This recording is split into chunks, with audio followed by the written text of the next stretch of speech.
Okay, hi everyone. My name is Sophie Chu. I'm currently a postdoc at JSAO. It's a joint institute between the University of Washington and NOAA Pacific Marine Environmental Lab.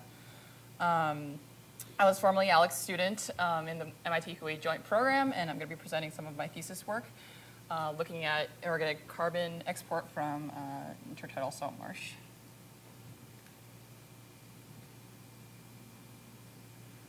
So our study site is Sagelot Pond in Wolquite Bay Estuarine Research Reserve.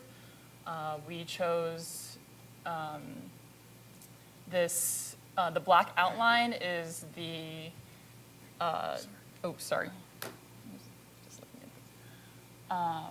the drainage basin that that this tidal creek where our study site is drains. And it's like well constrained using the digital elevation map. We used two different methods to estimate DIC concentrations in this tidal creek. This instrument that we developed in Alex's lab called the Channelized Optical Sensor, or CHANOS, and the method that Alec talked about, a multiple linear regression method using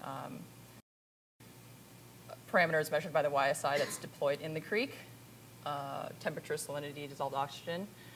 Also deployed in the creek is a ADCP that measures the water flux going in and out of the creek right here.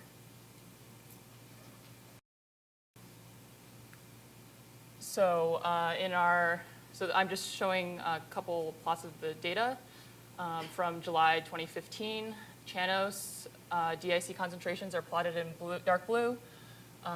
The MLR estimated DIC is in pink, and discrete bottle DIC is in the light blue. On the bottom panel, you have salinity in orange, temperature in red, and water level in green. And I just want to point out a couple things.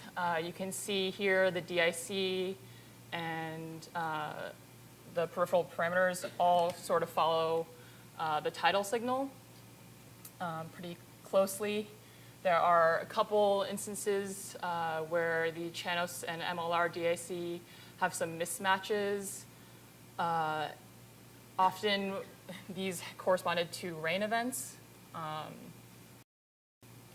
If we move on to later in the year, in December, you can see a lot more variation in salinity, in water level elevation that all have effects on the DIC concentrations that we see. And this is likely due to the fact that the bottle samples that we used to train the MLR were taken when the weather was nice. So the bottle samples didn't capture the effect of the rain on the DIC concentrations.